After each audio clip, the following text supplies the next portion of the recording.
Hello everybody and welcome to More Fanime. I am your host, Mr. Morfetto, your fan of more anime, and today we will be diving headfirst into my part 1 review of the FishMan Island arc of One Piece.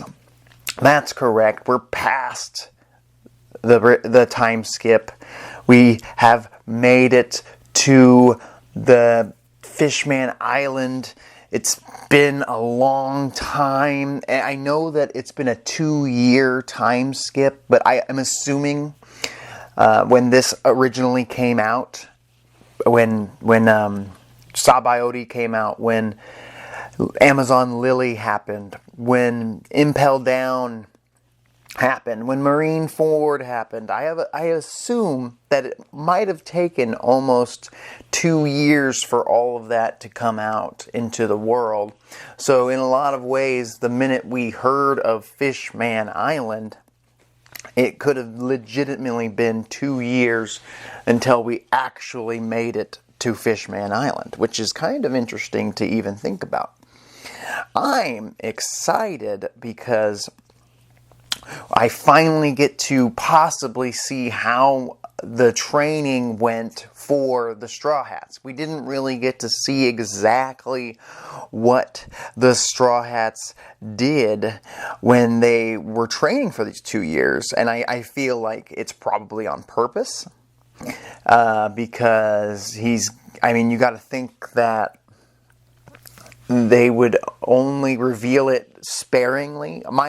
My assumption, my prediction is either we're going to get all of their powers really early on, their new powers early on, or throughout the next few arcs we're going to show, okay, this is what Sanji did during his training and this is his new ability. And then the next arc is like, well, this is what Zoro did during his training and this is his new ability. I could see that happening as well, or they're just going to slowly give us one thing at a time. I'm not sure.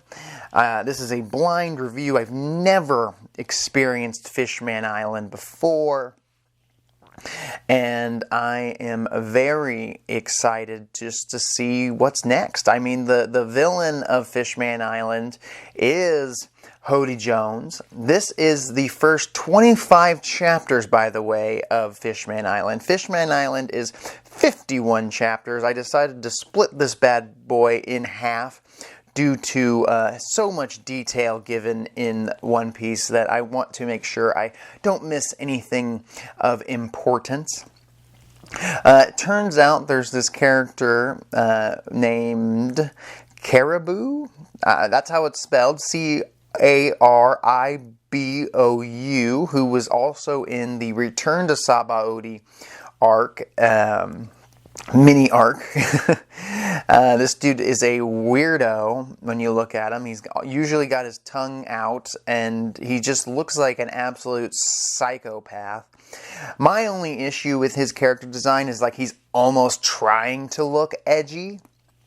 The way he just presents himself, he's like that kid in school, like, I'm just so dark and mysterious. I don't know. It just seems like an act that he's just this psychopathic and weird. But apparently he's got a bounty of over 100 million berries. So he's got to be somewhat of a threat. But this dude is still an issue here. I thought maybe we would have dealt with him in the last arc like they did with the fake Straw Hats. Turns out this guy's actually more of an issue than the fake Straw Hats, surprisingly to me. If you watched my last review of the Return of Sabaody, I assumed that the fake Straw Hats were going to get captured and they were going to think that they had the real ones, but that didn't happen, and that's fine with me. But this dude seems to be somebody that might be hanging on for this arc at least. This Caribou dude, this swamp fruit fella who can create like a weird muddy swamp pit that sucks people in is on the Straw Hat's tail as they enter the road or the sea, the ocean. They go into the ocean under the depths, thousands of feet under the depths, and do not get crushed because their ship has finally been coated by Riley. And now they can just, basically their pirate ships has become a submarine, but right on their tail is this caribou fella and his crew, including his brother. But before they reach them, we find out that Bartholomew Kuma, the guy who we thought had lost all control of his mind, I guess, at least that's what we learned, I believe. Doflamingo mentioned that he had been, that Kuma had been lost or died mentally, basically. He's full cyborg now. But he had one last mission programmed into him by Dr. Vegapunk. I am curious, is this Dr. Vegapunk going to be a good guy? I have a feeling we're going to meet him if he's still alive. He must be still alive. I don't recall seeing him yet. Is he going to end up being a good person, since he did help Kuma program, or maybe Kuma did this, but I distinctly remember Frankie saying, who found out about this, that Kuma had this last mission programmed into him to protect the Thousand Sunny until the Straw Hats show up, because Duval and Hachi were not able to fulfill that protecting the ship for the full 2 years. They tried their very best, but I mean, more and more pirates probably kept coming after that ship. And not only pirates, Marines, strong opponents. So it would take somebody like Bartholomew Kuma, who has got the paw fruit, who can just launch them thousands of miles away to protect the Thousand Sunny. I mean, Bartholomew Kuma, when I first saw him, I thought, man, this dude, he looks like a Terminator. He's just going to be such a tough enemy. But it turns out that he is become a loyal friend to the Straw Hats. Yes, he's the blueprint of the pacifistas. And yes, the Straw Hats might have to actually face the real cyborged version of Kuma one day to the death. Who knows? He might be completely gone at this point. I don't know if we've seen the last of the good side of Bartholomew Kuma. I hope not, because I really quickly learned to really like this character. He's got a lot of backstory that seems to have not been shown to me yet that I would like to see.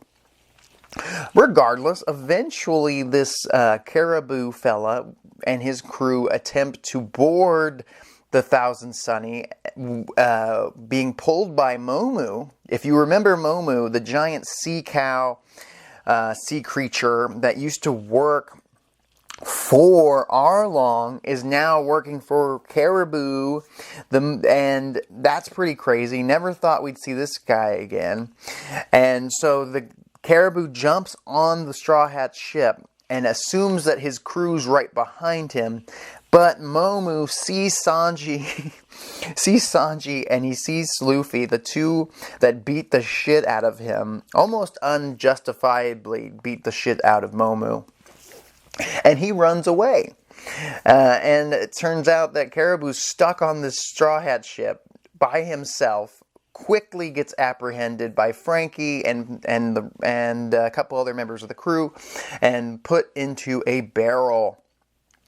And basically keeping him locked up in a barrel so that he can't do shiz about it. And he kind of is a joke villain, at least in this half of the arc. But he does cause some problems, leading to the Straw Hats being blamed for stealing mermaids, because later when he finally gets released from this barrel, he steals some mermaids because he knows they're worth a lot of moolah. lots of berries. So the Straw Hats quickly get underwater. They go through, they eventually run into a Kraken.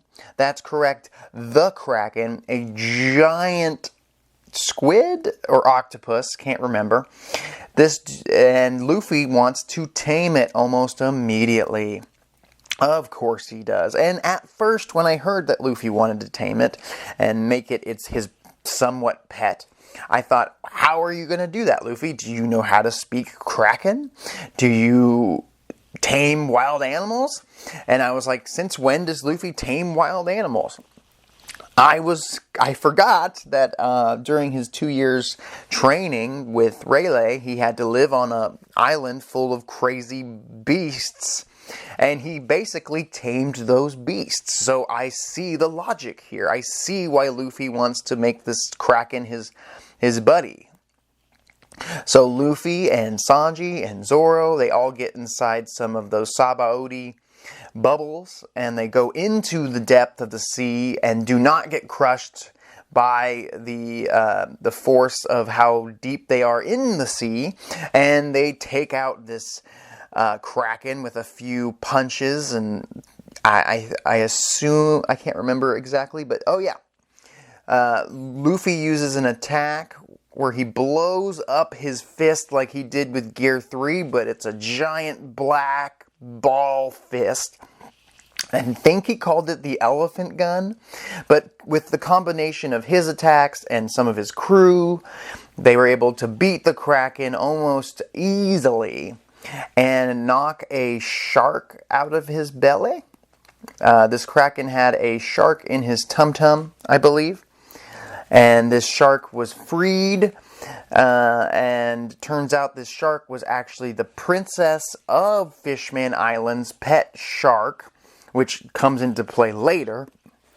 Surprise. I knew it had to be something. It wasn't just going to be a shark wearing a t-shirt. It had to mean something. But even before the Straw Hats could make it to Fishman Island, they had to deal with this giant monk, is what I've learned to call it, a giant sea monster. But he looks bigger than oars. At least in the picture, he looks bigger than oars. He's a giant underwater monk-looking thing.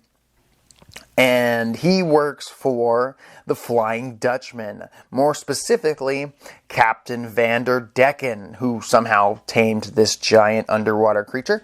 Vander Dekken is this total creepo that wanted to marry a mermaid child, which we find out later. But Vander Dekken is down underwater pretending to be a ghost, basically, because it is the Flying Dutchman of the pirate lore. And it was pretty cool that Oda was able to incorporate the Flying Dutchman into his story. I almost thought he would at some point use the word the Flying Dutchman, maybe, but maybe in a bigger way. Maybe he just thought, I need to use this at some point. I'll use it here for this Vander Dekken guy. But before Vander Dekken and this giant can even cause damage to the Straw Hats, Luffy shows up with the Kraken under his, not control, but working for Luffy, with Luffy, and they punch the crap out of this damn giant, no problem whatsoever. Zoro, Sanji, and Luffy are easily so much stronger than they ever were pre-time skip. I am curious, I was thinking about this today. How strong was Luffy before the time skip? My assumption is he was almost as strong as a warlord, because he was able to take out Crocodile and a Gecko Moria. Both warlords, strong warlords. And since he beat Crocodile, he came up with the Gear 2 and 3, which would probably make it even easier to beat Crocodile, who I'm assuming must have been one of the weaker members of the Warlords, since he was beaten by a Luffy who didn't even have Gear 1 or 2,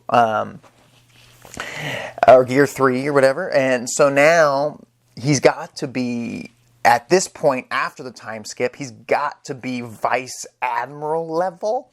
I'm starting to understand what Admiral, Vice Admiral, Fleet Admiral, Warlord, what those rankings kind of represent. I wasn't sure what's stronger, a Vice Admiral or a Warlord, a member of CP9, for where they rank here. I'm trying to balance that out. Well, I guess you could say that Luffy wasn't as strong as Lucci. He was just barely able to beat him, but you got to think at this point he's much stronger than Lucci. So I would have to assume that Luffy, Zoro, and Sanji at this point, at the very least, are as strong as the Vice Admirals, which is confusing as well because back at Water 7 or Enies Lobby, they had to take on, I believe, 5 Vice Admirals, or maybe the Vice Admirals never actually got off their ships. But during the Buster Call, I think they send 5 Vice Admirals. I could be wrong. Please comment down below. Let me know. And I don't know why these Vice Admirals didn't decide to jump in and beat the shit out of the Straw Hats when they had the chance after CP9 wrecked their shit. And they barely survived that fight. My assumption is they just got away too fast. And of course, you know, Luffy's a lucky fella. He's got fate on his side like he did at Rogue Town. Either way, Luffy and the gang eventually make it to Fishman Island, but before they can even do that, right at the gates of Fishman Island, they run into a group of fishermen who are now part of the new Fisherman Pirates, and they have the Arlong tattoo on them, which got me so hyped, because as you know, I'm a big Arlong fan, and I feel like Arlong is the villain who put One Piece on the map, because after the Arlong Park arc is usually, at least for me, from my experience, is when I said, wow, there's something really special about this anime, about this manga, about this product. The Arlong Park arc, in my opinion, truly took One Piece from being a good series into a great series. And it was a threshold that they crossed, and I would love to see him once again. He is in this arc, sorta, kinda, but he's not the main focus of this arc. He is a big part of this. So they are the new Fisherman Pirates, basically. And they tell Luffy, we will let you pass, but you have to work for us, or some shit. And Luffy's like, hell nah, y'all ain't shit. So Luffy and the gang eventually get away, but not before they get separated. Luffy is still weak to being underwater because he is a devil fruit user, and I hope they never get rid of that. I hope that Haki doesn't take away that weakness. I really like that Luffy has that weakness. I like that all devil fruit users have that weakness. If you use Dragon Ball for an example, Goku had a weakness. If you grabbed his tail, it would paralyze him, very similar to the way that Luffy gets paralyzed when he goes underwater. And I think it's just nice to have that weakness. I don't think that he should be able to overcome it through hockey or through training. I don't think they should get rid of it. It's something that should just continue to happen, is what I'm saying. In Dragon Ball, eventually Goku got strong enough to handle that grabbing of his tail, or eventually they just remove the tail altogether. We eventually get to see Luffy wake up at Cammy's place with Sanji and Chopper and Usopp. Speaking of Sanji, this whole first half of Fishman Island, Sanji is just losing blood left and right. Every time he sees Nami or Nico Robin without a jacket on or shirt on, basically, he loses his shit. He basically just needs to see them for a hot second, and he loses so much blood to the point where Chopper a few times had to give him blood transfusions because he was going to die of blood loss, which was really funny, and it started to get I don't want to say it got a little old, because I know Sanji's shtick. I know his shtick as the guy who likes women. He's the the knight, the white knight, and he really wants to see these mermaids. And at some point, when they finally see a group of these mermaids, he can't handle it any longer, and he shoots a mermaid-shaped blood spout from his nose where he almost dies of blood loss, which really I was fine with. That makes sense for Sanji. And I'm glad that's kind of where they stopped doing this, because it was like, come on, guys, we get it. He doesn't need to do this forever. But I wouldn't have been against the idea of Sanji just being out for this entire arc because of the blood loss. It would have almost been a kind of cool way of not showing Sanji's new abilities just yet. We already know he can handle a pacifista. That's pretty damn good. We don't even need to see him do anything of importance this arc. And if his weakness, the women weakness, is the issue, that's fine. We have multiple members of the crew we want to see fight anyway. Sanji could be taken out just by this. But he does eventually get back up thanks to Chopper's doctrine. You see, though, what was really interesting to me is Chopper mentions that Sanji has a unique blood type that's very rare. And that caught my eye. It wouldn't normally catch my eye if we hadn't already been told there was something weird about Sanji. Way back at Enies Lobby, when Sanji got his picture taken, and then at Water 7, when they finally got all their bounties, the whole crew got a bounty, Sanji's picture was hand-drawn because they couldn't take a picture of Sanji. But they did jokingly mention, did you forget to take the lens cap off the camera? Oh, or is Sanji... Can you not take a picture of Sanji? Is that impossible? I'm just curious. I'm very curious about Sanji now. Because of his unique blood type. Because you couldn't take a picture of him back at Water 7. I'm probably just looking too far into this, but usually in One Piece, Oda doesn't just put in a line like, oh, Sanji's got a unique blood type. He needs to find a specific, person to donate blood for him. And I just thought that was pretty unique, and I'm really excited to see what happens next. So he gets saved thanks to the assistance of Madame Charlie, owner of the Mermaid Cafe, who was basically the boss of Cammy, who's a Mako shark mermaid, and who's also someone who can predict. What's it called? She's got basically crystal ball type thing. She does premonitions. That's the word. She can predict things in the future that always come true. And it's pretty interesting because later on she predicts that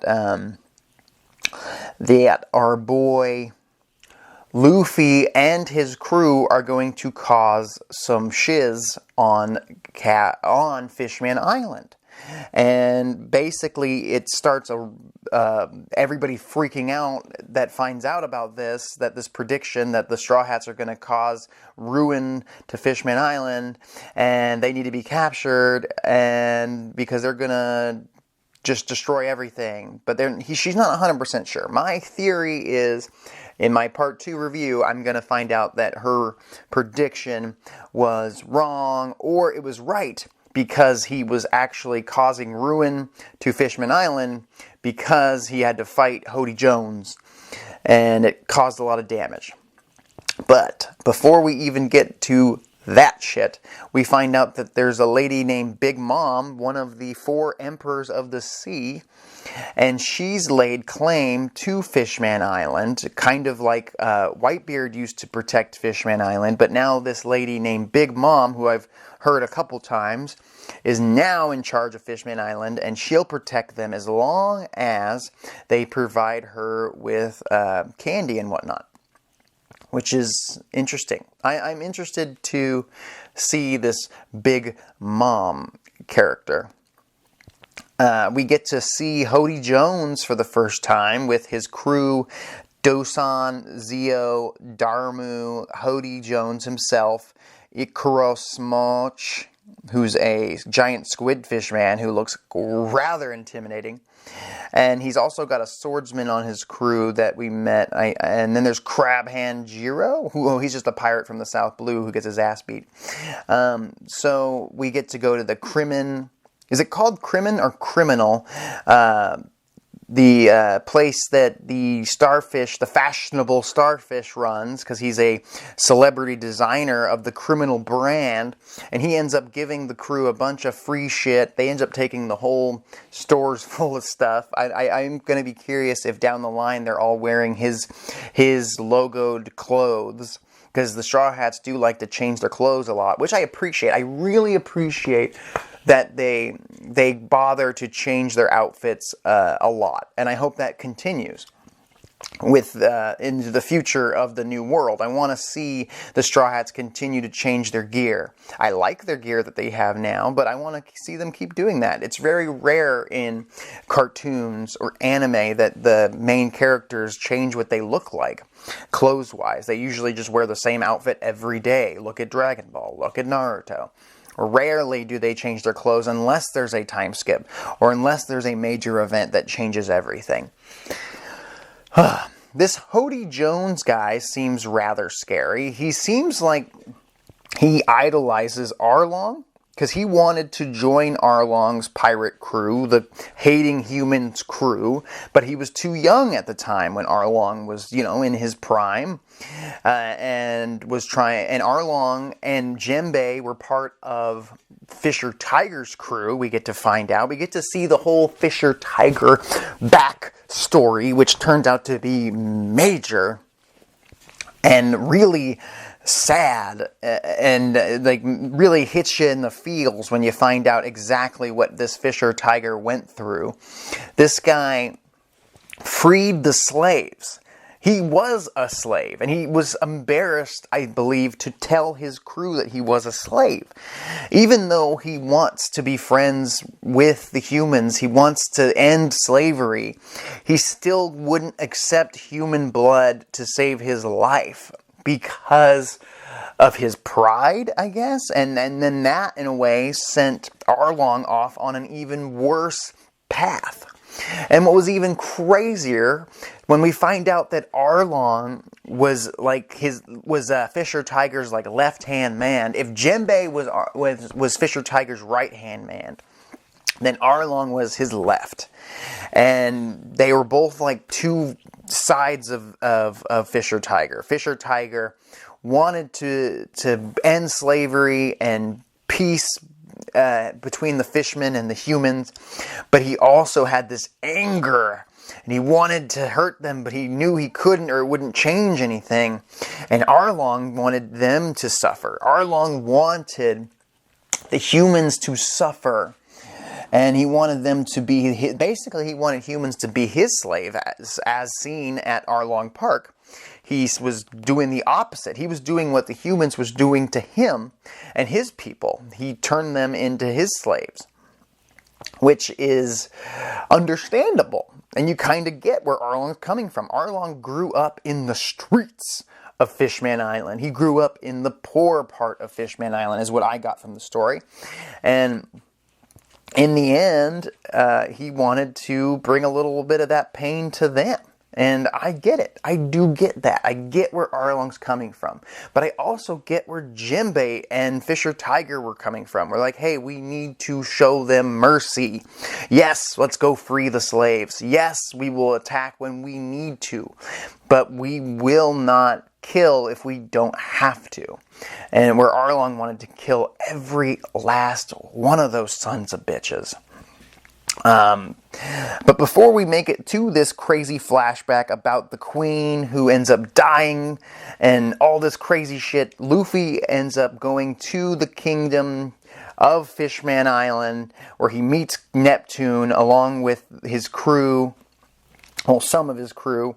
And, Nami, Usopp, and Brook. they meet the King Neptune, who wants to give them a feast for saving his princess's shark. And I'm sure he learned about Kami and Hachi and Luffy punching a celestial dragon. But Luffy decides he doesn't want to wait for the damn banquet, and decides to go look for the food on his own.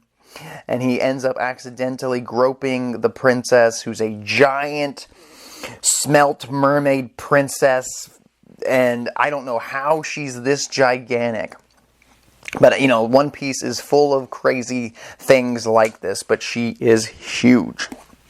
First time I saw her, though, I was like, Sanji, you cannot look at this lady, or you will die. And then later on, when Sanji's about to look at her, Chopper says the exact thing I was thinking when we first met this mermaid. It's like, do not turn around, Sanji. Do not look at this mermaid. You will die of lust and blood loss.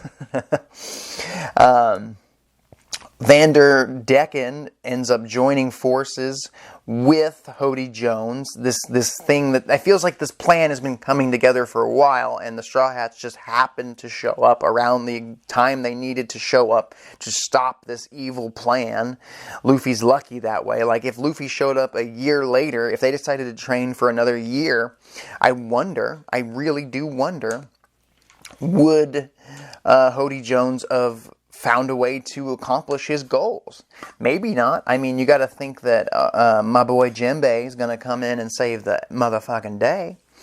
I would have really liked to see Arlong now during this arc. I would like to have at least found out where he is. Like I said, I want to know.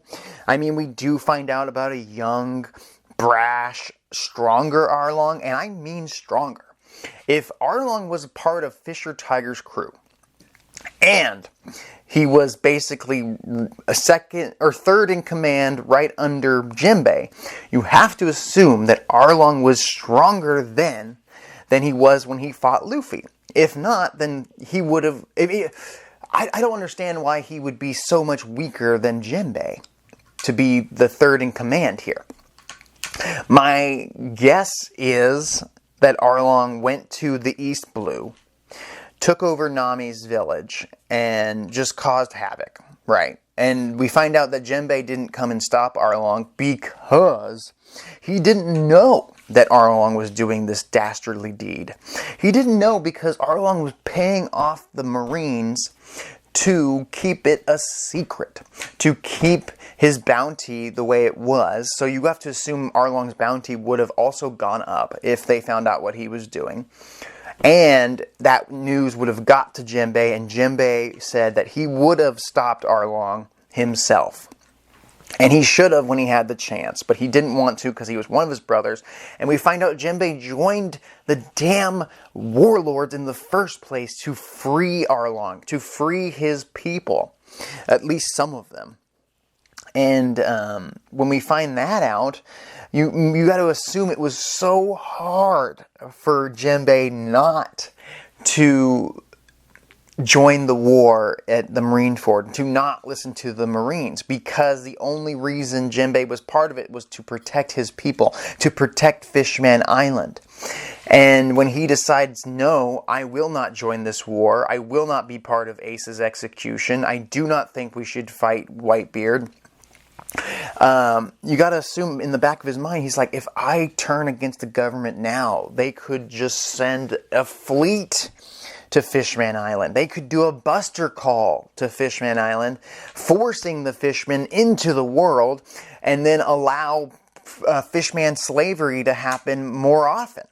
They could force fishman slavery to happen in more locations than just near the Sabaody or just where the Celestial Dragons live.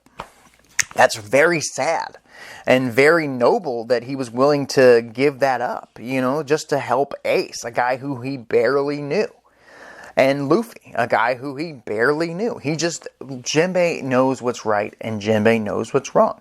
And I just think that's pretty cool. I'm still a bigger fan of Arlong myself. Maybe it's just the way he looks and the way his character was represented in his arc. But it was cool to see his flashback and finding that Kizaru of the admirals, when he was a vice admiral, was the dude who ate the light fruit, was the guy who captured Arlong in the first place. And the only reason Arlong got out of Impel Down, I'm assuming, I think it was Impel Down, the only reason Arlong got out the first time was because of Jinbei joining the warlords. And you know what? Now that I'm thinking about this, right this minute, what if Arlong is living his hell right now? Because he wasn't at Impel Down. What if he is currently a slave for the Celestial Dragons? Like, after Luffy beat him, and I'm assuming somebody came and arrested him, or wait, they did. Hachan mentioned that Arlong and his crew were trying to escape at some point, but Hachan was the only one to get away. None of those fishmen, none of Arlong's crew were in Impel Down. I think that they are worthy of being in Impel Down. I think they're dangerous enough. I think, this is my prediction, that they are now slaves of the Celestial Dragons. Mind blown, right? Do you hear me? Do you feel it? Could you imagine if down the line we find Arlong on like a crazy Celestial Dragon Fishman Island slave camp? And he is just broken and beaten down. This is everything he never wanted to happen to him. And now he is it's just sad. And I hope it does happen. I hope we get to see him again. And I hope that he gets some form of, I don't know, a chance to stop being a shitbag, I guess. Either way, Hody Jones and Vander Dekken's plan starts happening. It starts happening. This dude starts throwing axes. By the way, Vander Dekken has this ability, this devil fruit ability. Yes, fishermen can eat devil fruits. I wouldn't advise it, because then you could never swim again, and that's your whole deal, is being 10 times stronger than a human and being able to swim. But now he's got this ability where if he touches somebody with his right hand and he throws something with his right hand, that thing will reach his target. Like if he throws an axe at the person that he touched with his right hand, it will hit that person unless stopped by something, like a wall or a door.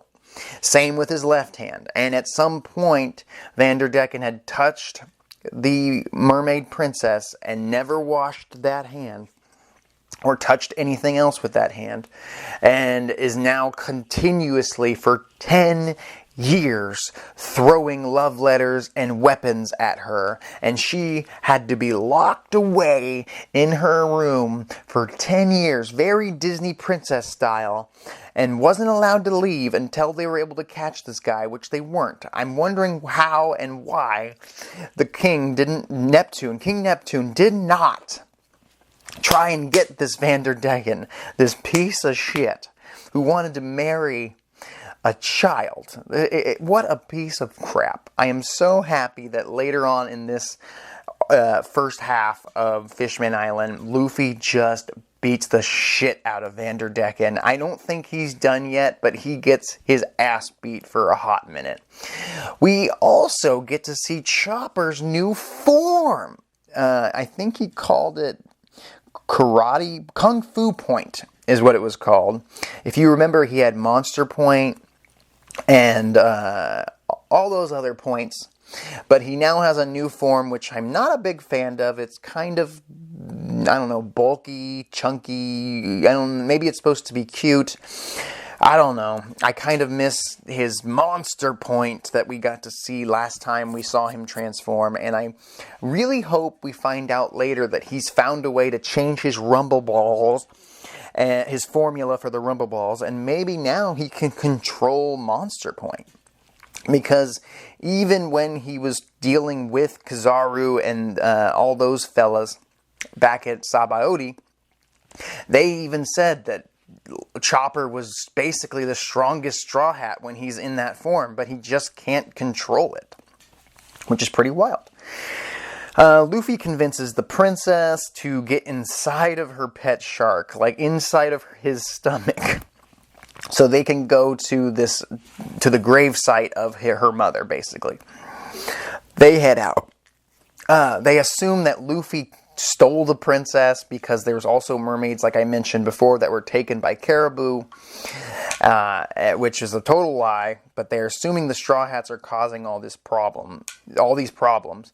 And what I love is that Usopp is still an absolute coward. I thought maybe he would get over that and be a total badass now since he's shredded. He's still an absolute coward. But Nami is not even sweating the idea that FishMan Island hates them now. She's so used to this. She's actually kind of missed this lifestyle. Her first thing that she wants to do after the royal army tries to capture them is to ask them where their treasure is, so before they leave they can take all their treasure. And I love that about Nami. Nami seems more confident now than Usopp is or should be. Oh man. We also get to see Hachan try to stop this crazy revolution from even starting, but he gets his ass beat by Vander Dekken and Hachan, who's just not that strong. I just gotta say it. Hachan never got stronger. He's stronger than an average human. He's stronger than an average pirate, but he's not that strong. He got his ass beat by Vander Dekken. Come on.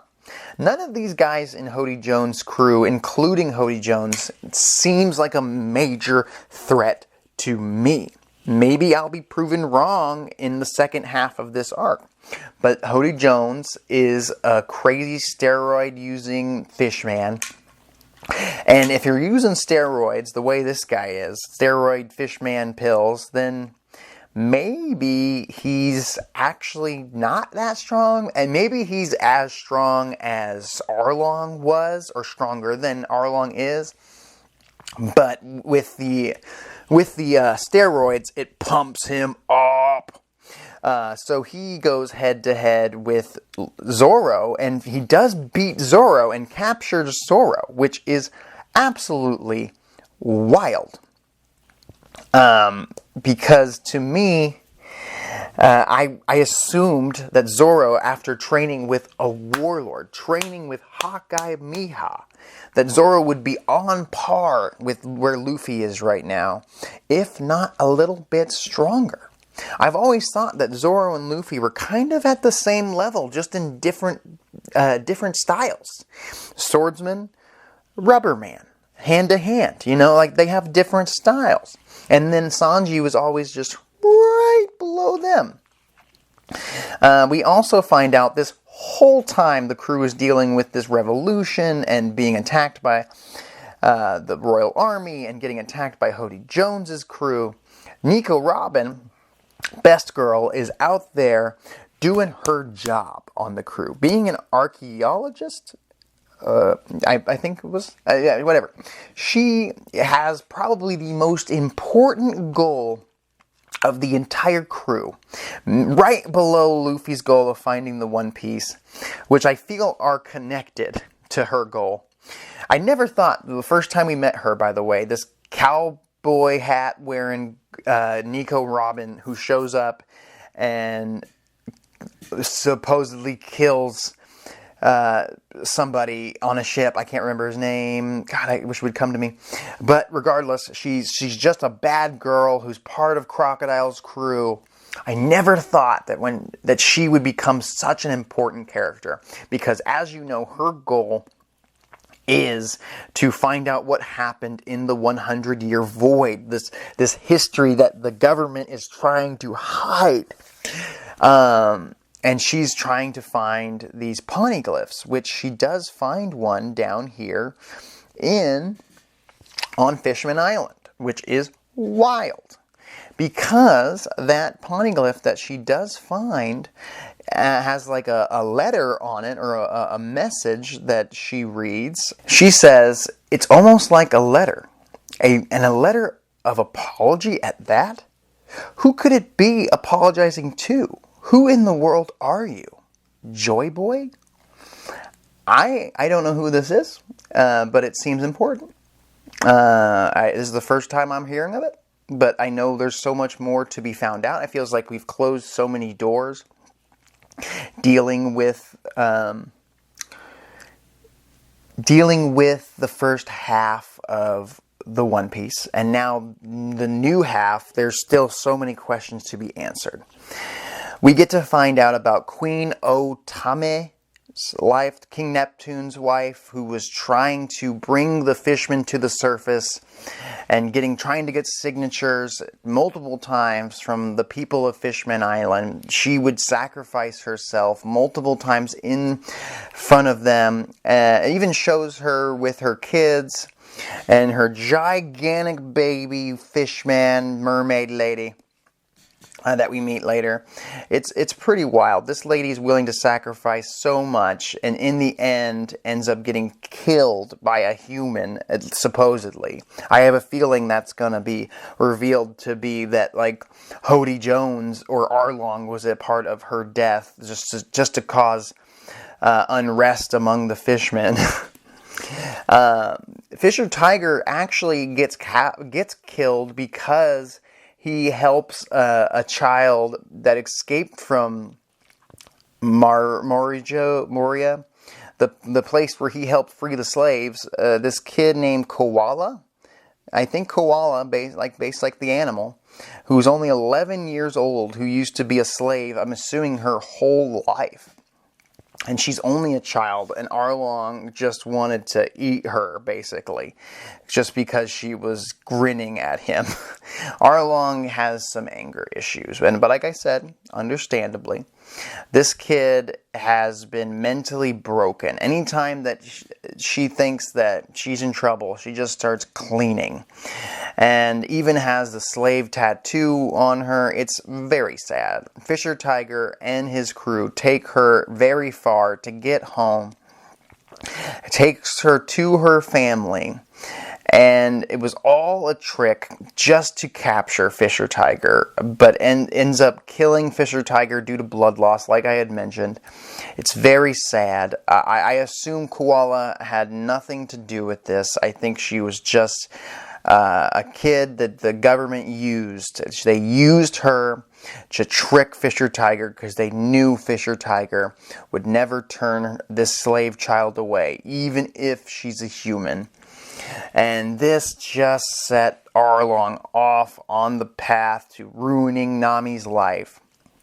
And we find out all this stuff thanks to Jinbei explaining the whole situation and apologizing to Nami. Hachan, of course, apologizing to Nami as well. Nami says, hey, I get it.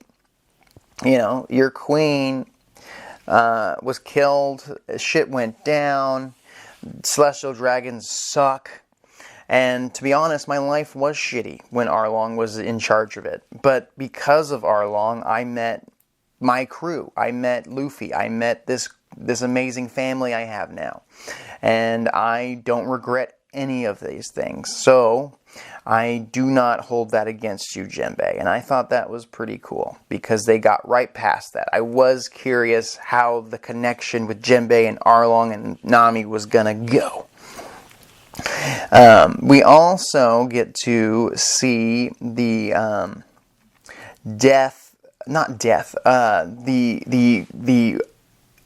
the powers of the princess. We find out that she might be able to control Neptunes, those giant sea creatures, and she might have summoned them. It's very vague. I am curious. I'm assuming she can do that. Why would they bring it up if she couldn't at all?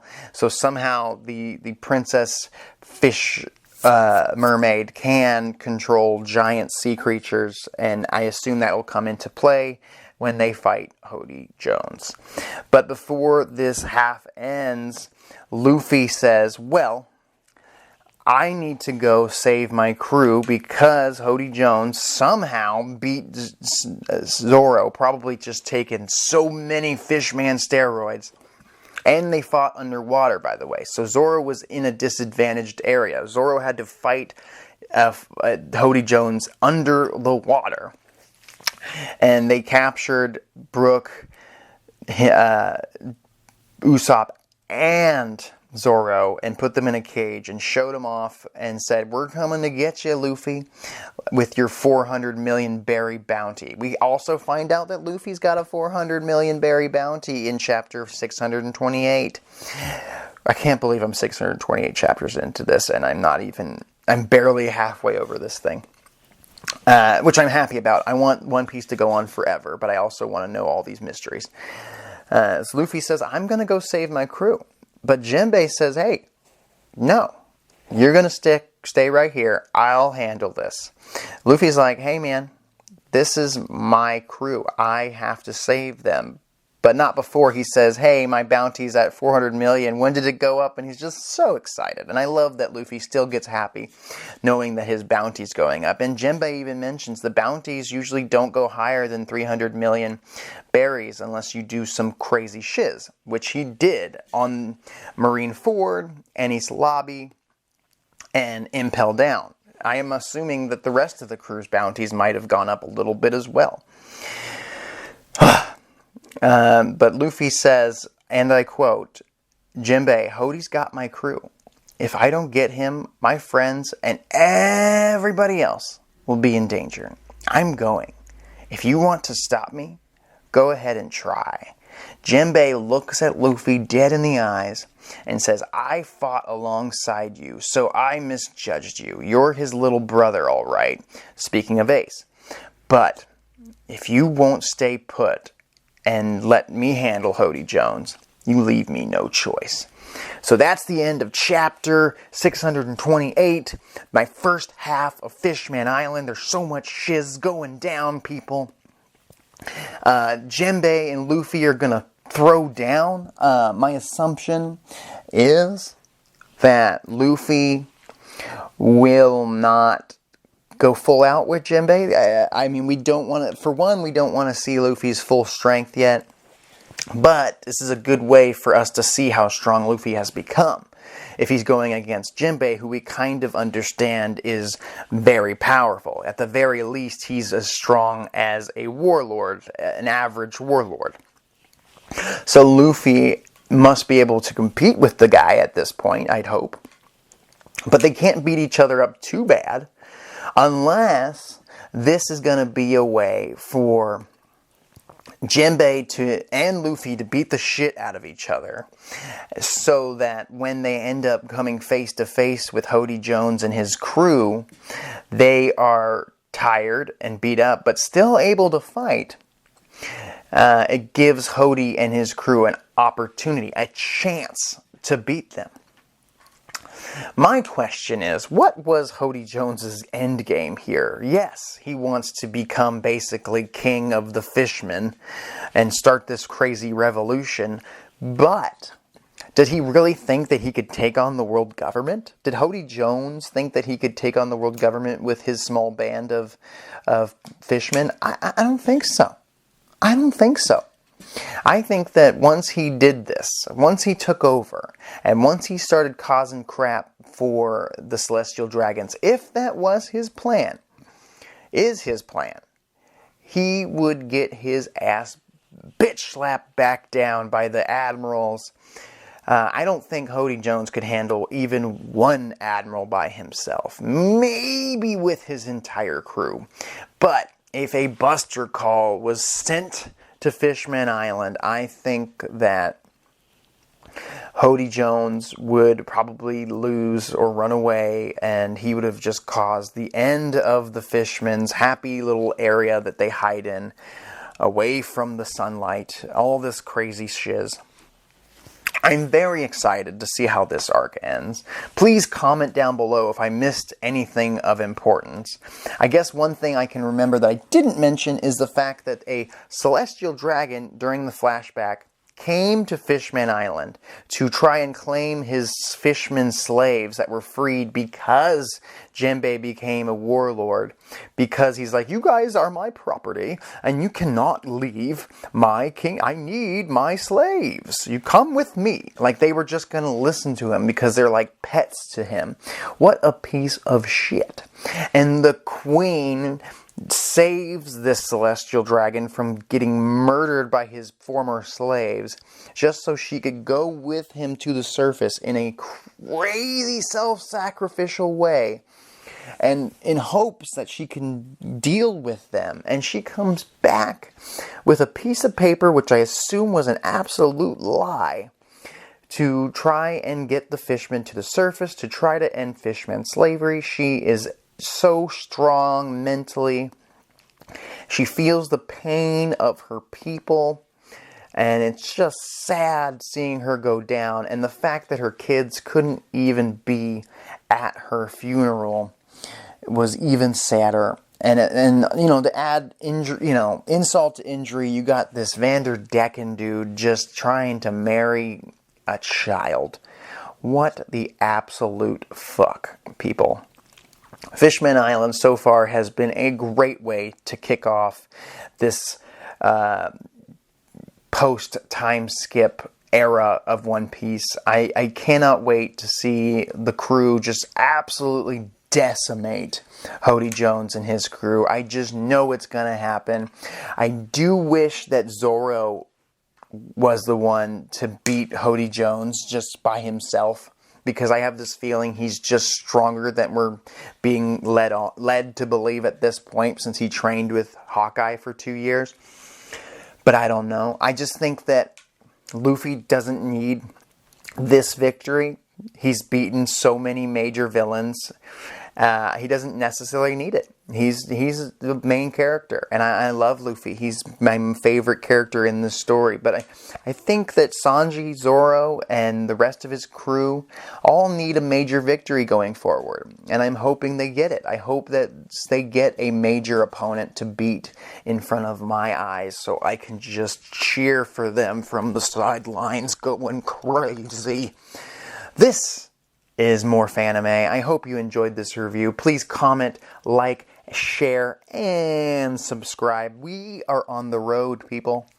We are on the road to getting More Fanime, my YouTube page, to 1,000 subscribers before the end of 2022. I'll talk to you later.